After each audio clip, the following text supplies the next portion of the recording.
Bonsoir à tous, bienvenue sur Monaco Info. Voici les titres que nous développerons dans ce journal du 17 avril.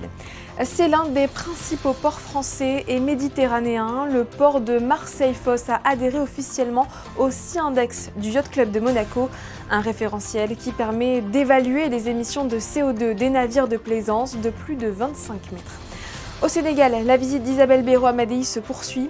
La ministre des Relations extérieures et de la coopération a concentré ses efforts en ce troisième jour sur la formation et l'entrepreneuriat, tandis qu'à New York, la délégation de la direction du tourisme et des congrès promeut la destination Monaco sur grand écran dans les rues de Times Square même.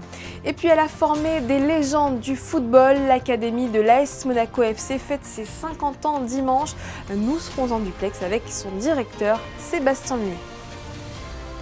Marseille et Monaco, main dans la main. Cet après-midi, le port de Marseille-Fos a adhéré au SIA-Index du Yacht Club de Monaco, une initiative pionnière visant à évaluer et à réduire l'empreinte environnementale des bateaux de plaisance, comme nous l'expliquent Patricia Navarro et Alexandra Paolini dans ce reportage.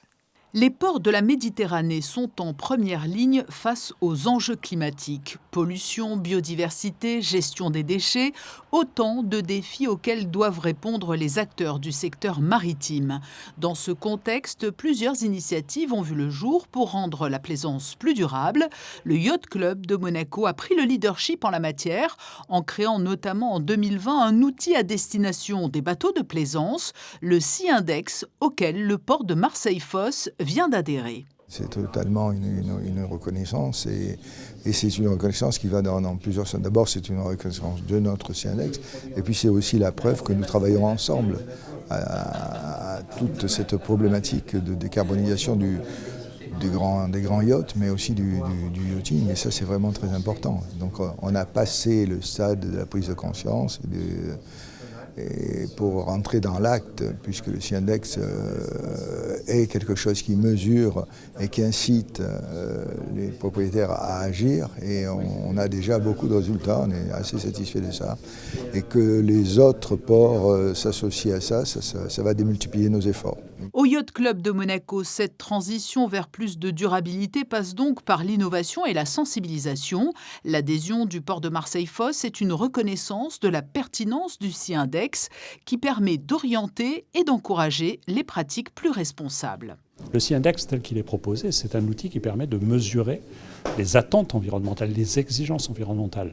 Et au fond, pour nous, pouvoir nous associer à cet outil, c'est une façon non seulement de marquer notre démarche pour l'environnement et pour la compatibilité entre le développement économique et l'exigence environnementale, mais c'est aussi une façon de nous contraindre à ce que les engagements pris soient vérifiés, soient contrôlés.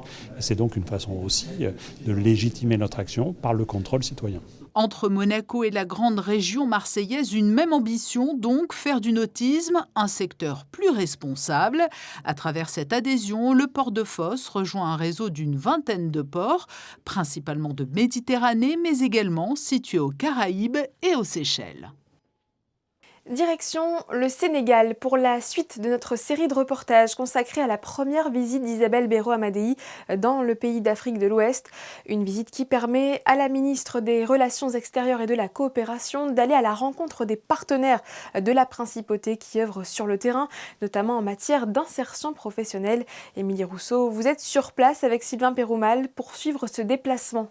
Oui, après le domaine de la santé ou de la protection de l'enfance que la direction de la coopération internationale soutient ici au Sénégal, c'est un autre secteur que nous avons souhaité vous faire découvrir ce soir, celui de la formation et de l'entrepreneuriat porté par l'association des jeunes chrétiens du Sénégal, un partenaire de la principauté depuis 2023. Nos meilleures graines et nos champs les plus chers, ce sont nos enfants. Ces mots de l'écrivain Cheikh Hamidou Kane résonnent au Sénégal.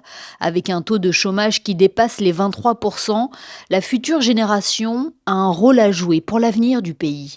Conscient du potentiel des jeunes Sénégalais, l'AJCS, l'Association des jeunes chrétiens du Sénégal, est moteur dans la promotion de l'entrepreneuriat. On accompagne majoritairement des jeunes porteurs de projets sur le modèle 3F, c'est-à-dire formation, formalisation et après accompagnement au financement. Monaco alloue 40% de son aide au Sénégal en faveur d'acteurs locaux. Une coopération alignée aux besoins du pays et qui est gagnante Pour preuve, le témoignage de ces jeunes entrepreneurs qui se sont lancés grâce à la JCS et au soutien de la Principauté.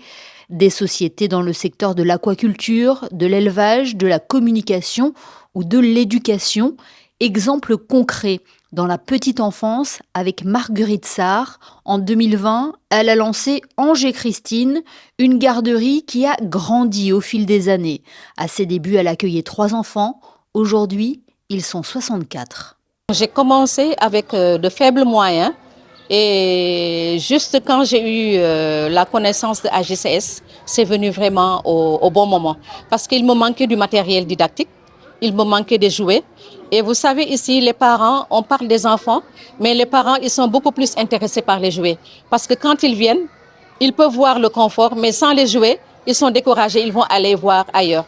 Donc, AGCS, ça fait que j'ai acheté beaucoup de jouets, des jeux de cours, des jeux didactiques. J'ai aménagé les classes, j'ai acheté des chaises, j'ai acheté pas mal de choses. Et là, vraiment, ça me permet de fonctionner à fond et d'aller vers ma concurrence parce qu'il y en a. Cette belle réussite ainsi que toutes les autres ont motivé la Principauté à renouveler son partenariat avec la JCS pour une durée de 3 ans. Elle réaffirme ainsi son engagement de soutenir des initiatives locales portées par des acteurs locaux qui sont au plus proche de la réalité du terrain. Nous n'avons pas fini de vous faire voyager, nous partons à présent aux États-Unis, où Monaco brille dans l'un des quartiers les plus emblématiques du monde. Une nouvelle campagne de promotion Visite Monaco est actuellement diffusée sur les écrans géants de Times Square à New York. Notre correspondant permanent est aux côtés de la délégation monégasque partie faire la promotion de la destination Monaco auprès des acteurs du tourisme américain. D'outre-Atlantique, ils ne sont jamais très loin des résultats de l'hôtellerie monégasque. Les visiteurs américains figuraient en 2025 parmi les 2 premières clientèles étrangères en principauté. Julie Danzinger dirige Embark Beyond, un réseau new-yorkais de conseillers en voyage de luxe. I think one of the most common misconceptions about Monaco with an American tourist prior to visiting is that it's pretentious. That's one. The second thing is that it's not family friendly, and it could not be further from the truth on both points. It's super comfortable, it's relaxed, actually more relaxed than you might think. It is high end, it is high class, but it is relaxed and enjoyable and honestly incredibly family friendly. Et cette stratégie habille désormais le carrefour urbain le plus fréquenté du monde. Dans le balai permanent des écrans de Times Square, la direction du tourisme et des congrès a fait une place pour son label Visite Monaco via des films de promotion diffusés toutes les 2 minutes.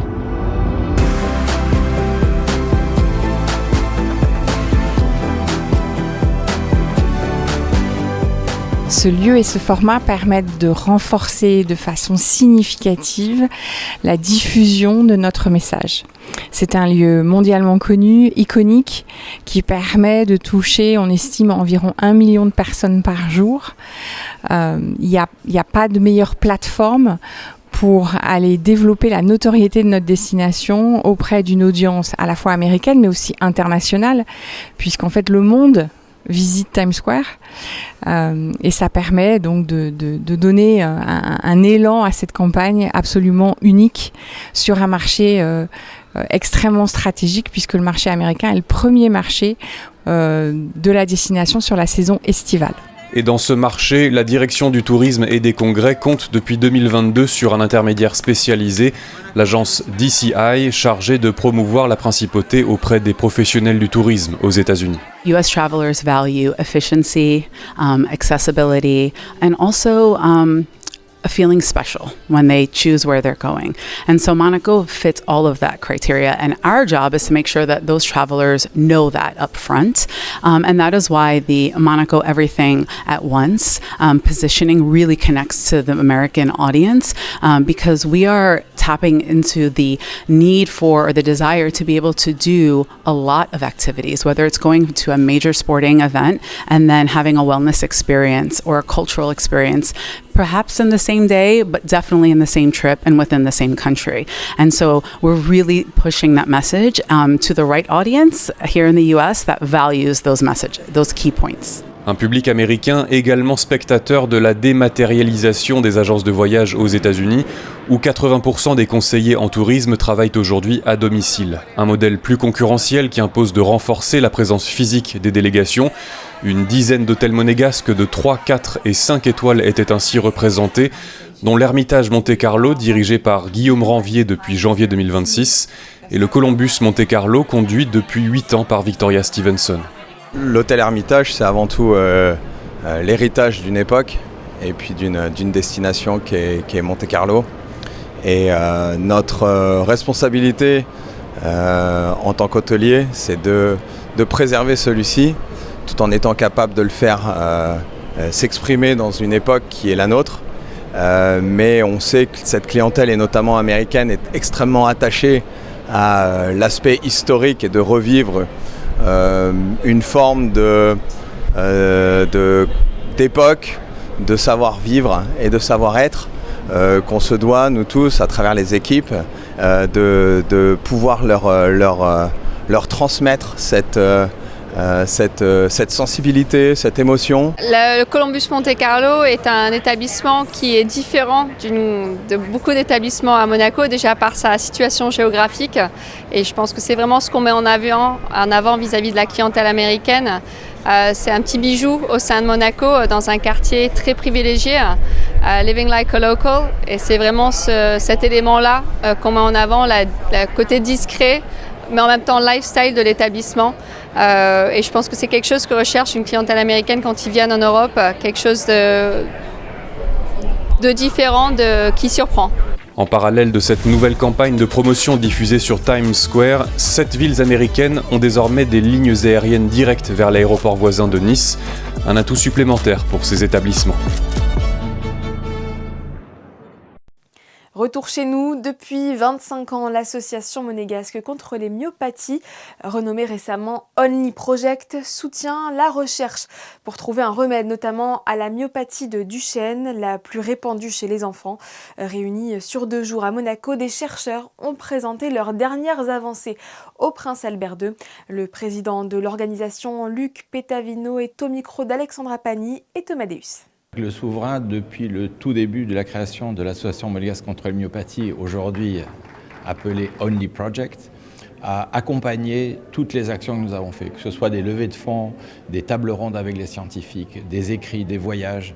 Et ce n'est que normal de pouvoir de temps en temps faire un point avec ce dernier et les équipes présentes. Donc quand nous avons commencé il y a 25 ans aujourd'hui, de financer la recherche, de faire évoluer la science, nous étions à des étapes de recherche fondamentale, puis de recherche appliquée, de preuve de principe, de brevet.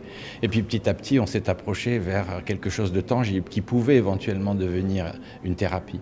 Donc on a créé aussi, on a financé des biotech, on a créé des fonds de dotation. Et aujourd'hui, on a un essai clinique assez extraordinaire sur une douzaine de patients à l'hôpital de Garches, que nous finançons et que nous faisons avancer discrètement et fortement, de manière à pouvoir s'approcher de plus en plus des thérapies. Nous le souhaitons. Il faut toujours être prudent avec la science et la recherche. Il ne faut pas créer de faux espoirs.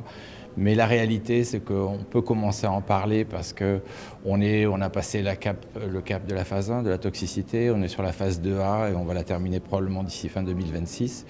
Depuis 2005, nous avons créé un projet extraordinaire qui s'appelle Only Watch. Et ces 10 éditions ont permis d'élever des sommes très substantielles. Et on vit dans un monde aujourd'hui où justement la recherche est souvent menacée. Il y a beaucoup de coupes sèches budgétaires et ça met en question les évolutions des travaux des chercheurs. Et dans ce contexte, on a quand même la chance d'avoir une possibilité d'assumer nos engagements sur 3 à 5 ans grâce à ces sommes-là. Si vous souhaitez en apprendre davantage sur les recherches financées par l'association, rendez-vous donc sur le site onlyproject.org. Ce dimanche, l'AS Monaco Football célèbre en grande pompe les 50 ans de son académie. Nous recevons à cette occasion le directeur du centre de formation, Sébastien Muet. Bonsoir. Bonsoir, bonsoir. Merci de nous accorder cette interview quelques jours donc avant l'anniversaire de l'Académie. 50 ans, ça se fête. Quels seront les temps forts de la journée ? À 50 ans, oui, effectivement, c'est un bel héritage. Écoutez, déjà, le temps fort prioritaire, c'est que l'événement se tournera autour de notre rencontre de Ligue 1 contre l'AJ Auxerre. Et nous aurons effectivement deux, trois gros temps forts avec en premier un beau tour d'honneur organisé en pré-match avec l'ensemble des acteurs qui ont bâti cette réputation mondiale de la qualité de l'Académie de l'AS Monaco. Et puis en post-match, l'idée est de faire partager un moment convivial avec toute génération confondue autour de nos légendes qui seront présentes également pour fêter ce 50e anniversaire, avec l'idée de faire partager certainement des souvenirs, parce que nous aurons plusieurs générations de joueurs qui seront représentés, peut-être certains joueurs qui ne seront pas vus depuis une grosse dizaine d'années, avec des vieux, des jeunes, mais unis par une même passion qui est la formation et le centre de formation de l'AS Monaco. Voilà, donc tout tournera autour de ce match à 15h. Et pour cette rencontre, les joueurs porteront un maillot spécial aux couleurs de cet anniversaire. À quoi va-t-il ressembler ? Le jeune joueur qui rentre en Ligue 1 aujourd'hui a souvent le 33, le 34, 35, et notamment ce 33 qui est un petit peu le chiffre emblématique. Et nous, ce sera le 50 floqué dans le dos à l'effigie et de ce 50e anniversaire qui représente tous les bâtisseurs qui ont fait que cette formation monégasque aujourd'hui est une référence dans le football européen. Vous l'avez dit, de nombreuses légendes passées par la Diagonale seront présentes pour célébrer l'événement. Est-ce que vous pouvez d'ores et déjà nous citer quelques noms, ou là aussi c'est secret ? Non, il y a rien de secret, mais vous savez très bien comme moi que parfois les agendas de ces personnalités-là peuvent être à la dernière minute un peu modifiés, mais quelle chance on aura d'avoir des gens comme Bruno Bellone ou Dominique Bijota ou Gaël Givet ou bien d'autres, et peut-être certains qui nous feront même l'honneur en dernière minute d'être présents, et je vous laisse deviner les noms et les attentes qu'on a autour de cet événement-là. Dans ce cas, ce sera de belles surprises. Vous avez prévu aussi un musée éphémère. Quelles sont les modalités d'accès ? C'est gratuit, ouvert à tous ? Pendant combien de temps ? Et surtout, qu'est-ce qu'on y trouvera ? On y trouve des trucs exceptionnels. Je fais un petit clin d'œil à Julien Bourron qui a réalisé un travail fantastique, qui est à la fois passionné du club et collectionneur. Effectivement, ce musée éphémère est situé à la Diagonale, dans l'espace de vie des jeunes joueurs de la Diagonale. C'est-à-dire qu'il est aujourd'hui à disposition de l'ensemble des jeunes joueurs, parce que je pense qu'il est important pour un jeune joueur actuel de savoir la responsabilité qu'il a en termes d'héritage, donc de connaître l'histoire. Ensuite, évidemment que nous le laisserons à disposition de l'ensemble des salariés du club, mais nous aurons également, et c'est un beau clin d'œil qu'on fait, en tout cas c'était une volonté que le club avait, de aussi le permettre une visite à l'ensemble de nos supporters, de nos abonnés, passionnés. Je crois qu'il y aura une communication qui sera faite dans les heures à venir pour permettre sur inscription d'avoir une petite visite de ce musée éphémère dans lequel vous avez des documents d'époque. Allez, je vous fais une petite anecdote, mais il est très très rare aujourd'hui de pouvoir voir ce qu'était le premier contrat signé par Manuel Amoros. C'est ce qui est à l'intérieur de la Diagonale. On ne peut pas faire un musée sans faire un petit clin d'œil à l'ensemble de nos joueurs internationaux passés par les équipes de France, à savoir cette petite anecdote qui fait que l'Académie de l'AS Monaco est le seul club formateur à pouvoir se vanter d'avoir, sur chaque victoire de l'équipe de France dans les grandes épopées mondiales, un buteur issu de la formation monégasque, en nom et place de Bruno Bellone en 84, de David Trezeguet, Emmanuel Petit, et puis monsieur Kylian Mbappé qui a marqué en 2016. Donc 2018, j'étais un petit peu vite, en 2018, et derrière nous aurons bien sûr un petit clin d'œil aussi à nos joueurs issus de l'académie qui sont aujourd'hui au sein de notre équipe professionnelle et qui rayonnent en Ligue 1 au service de notre staff et notre coach Sébastien Pocognoli. Et quand on parle donc de recrutement, comment est-ce que vous les recrutez, ces jeunes ? Qu'est-ce que vous recherchez en premier lieu ? On a une équipe de scouts aujourd'hui sur le territoire français et un peu partout en Europe et dans le monde qui travaille avec une expertise aujourd'hui du diagnostic et l'évaluation des potentiels. Pas simple. Donc on a constitué énormément d'indicateurs qui varient en fonction des âges, parce que vous doutez bien qu'entre un indicateur à 13 ans n'est pas le même indicateur qu'on pourrait rechercher à 18-19 ans.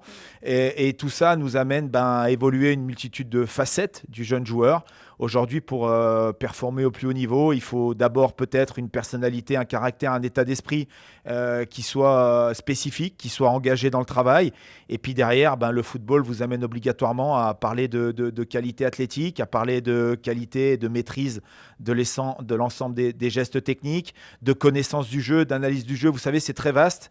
Et en tout cas, ce qui est sûr, c'est que l'expertise aujourd'hui dans la détection et dans le recrutement de l'AS Monaco n'est plus à justifier parce que tous les jeunes joueurs qui nous rejoignent à l'âge de 16 ans ont tous passé un filtre qui est énormément rigoureux, énormément précis et qui nous amène à avoir un garçon comme Marnès Akliouche aujourd'hui aux portes de l'équipe de France et aux portes de la Coupe du Monde, issu de la formation avec à la fois des valeurs et de la qualité de footballeur, mais surtout de magnifiques valeurs d'hommes et de valeurs humaines et d'intelligence. Donc voilà un petit peu comment on travaille, mais je ne vous cache pas que parler du recrutement, il faudrait plutôt prendre un rendez-vous parce qu'on a énormément de choses à dire, on a énormément de choses à travailler, parce que la remise en question dans ce domaine-là, elle est continuelle et permanente.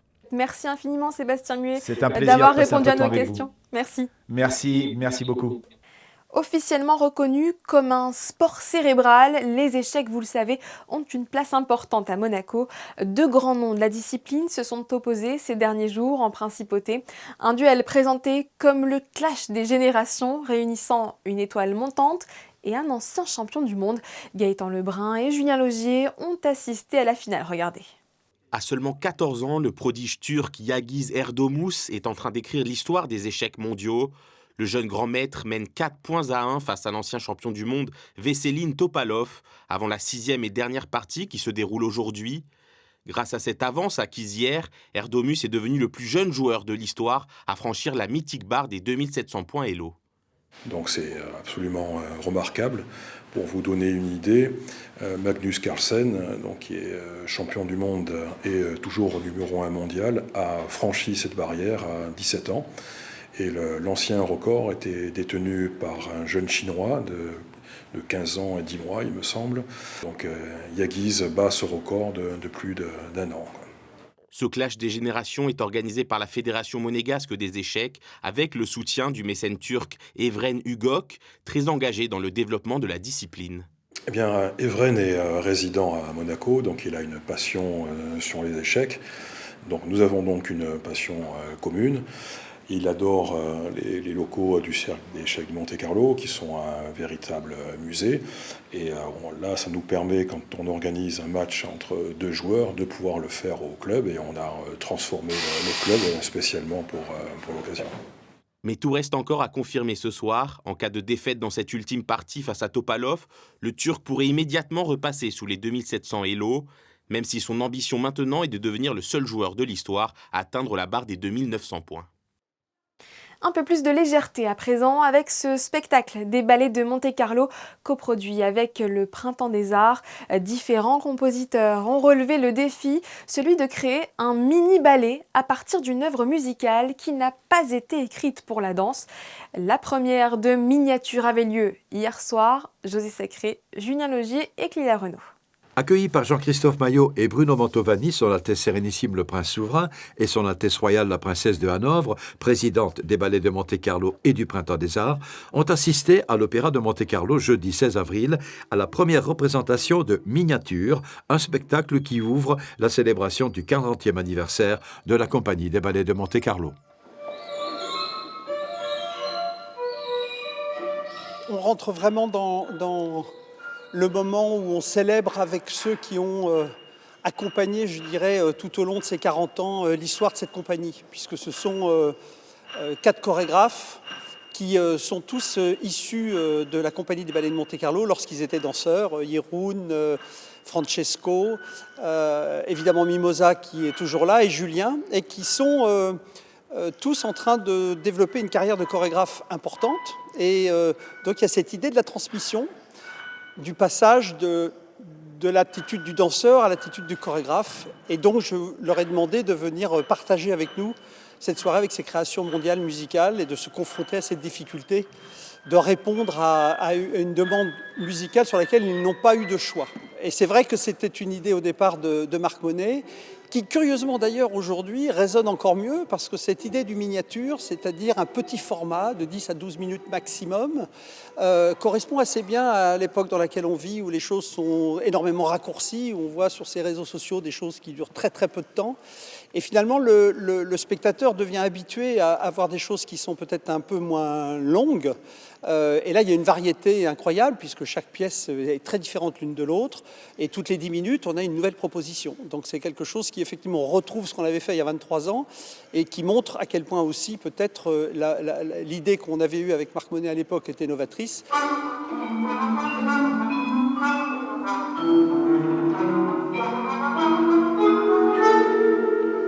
Les miniatures, c'est mon premier contact avec la principauté de Monte-Carlo en tant que musicien, puisque j'étais l'un des commandés de cette première édition en 2004, où Marc Monet avait demandé à 7 compositeurs d'écrire des œuvres qui étaient chorégraphiées par Jean-Christophe Maillot postérieurement.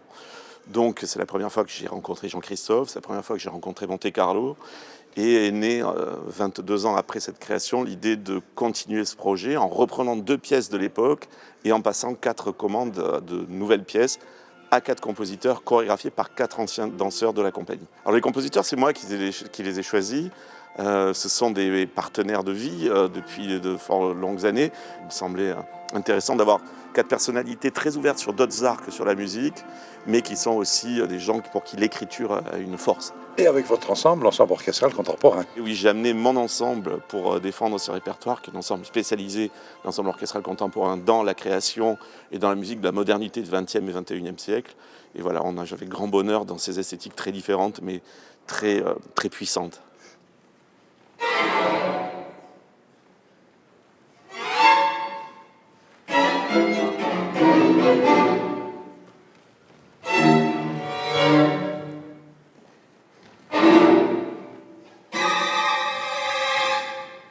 C'est merveilleux parce que d'avoir cet ensemble contemporain de Saint-Étienne qui est vraiment formidable avec des musiciens qui sont rompus à des tas de choses. Vous allez voir, il y a le violoniste qui fait de la percussion, il y a la pianiste qui joue avec sa carte de crédit dans le piano parce qu'un des compositeurs lui a demandé ça, il y en a qui chantent.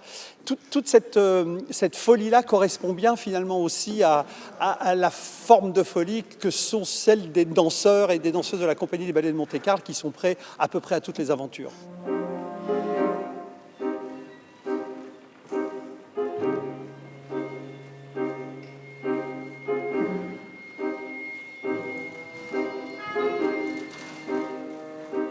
Ce qui est vraiment bouleversant pour moi, c'est le choix qu'a fait Mimosa Koike de demander à 5 anciens danseurs des ballets de Monte-Carlo de redanser. Alors, outre Bernice Copiters, Gaëtan Morlotti, qu'on n'a pas revu sur scène depuis longtemps, on va revoir Annabelle Salmon, qui a arrêté de danser il y a 23 ans et qui revient sur scène ce soir. Francesca Dolci, qui est devenue entre-temps ma secrétaire chérie, parce que c'est vraiment quelqu'un avec qui je travaille beaucoup et qui reprend aussi son travail sur scène. Azière Ouria Guerreca, qui aussi n'a pas dansé depuis 11 ans. Donc là, cette dernière pièce, elle est assez bouleversante de Mimosa, et c'est une merveilleuse idée qu'elle a eue, d'une très grande poésie, et qui vraiment, symboliquement, est le plus bel hommage qu'on pouvait rendre dans le cadre de ses 40 ans aux danseurs de cette compagnie.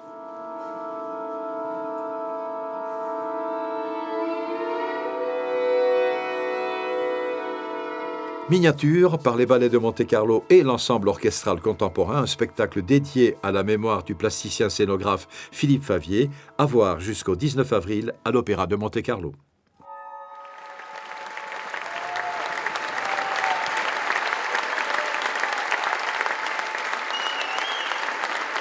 C'est le rendez-vous mode de la Principauté. La Monte-Carlo Fashion Week se poursuit, organisée par la Chambre monégasque de la mode. L'événement permet de réfléchir aux enjeux de l'industrie textile, aussi bien à travers des défilés que des conférences. Comme vous le voyez sur ces images, hier soir, le directeur stratégique d'Essilor Luxottica et président de Ray-Ban, Leonardo Maria Del Vecchio, a partagé sa vision et sa success story. Un brillant parcours qui lui a valu le Monte-Carlo Fashion Week Award 2026. Cette édition touche à sa fin, merci de l'avoir suivi. Dans un instant, les photos que nous avons choisi de vous partager ce soir sont consacrées à la mise en place du Grand Prix historique qui approche à grands pas. Et oui, nous sommes à J-7 du premier des 3 Grands Prix de cette saison en Principauté. La météo arrive, elle vous sera présentée par Alban Gingembre et ne manquez pas ensuite votre après-JT sur les coulisses de l'Hôtel de Paris. Passez une excellente soirée sur Monaco Info, à demain 19h.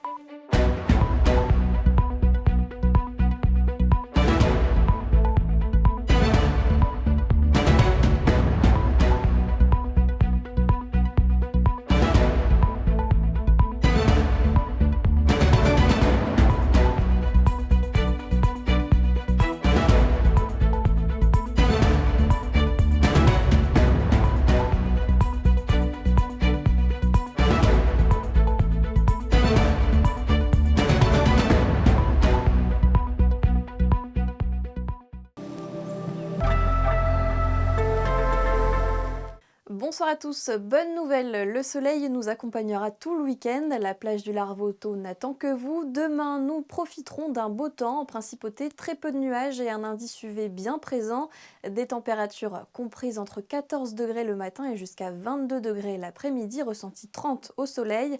Comme d'habitude, pensez à vous protéger. Demain, samedi 18 avril, nous fêtons les Parfaits et ce sera aussi la journée internationale des monuments et des sites. La Principauté regorge d'ouvrages qui méritent d'être vus.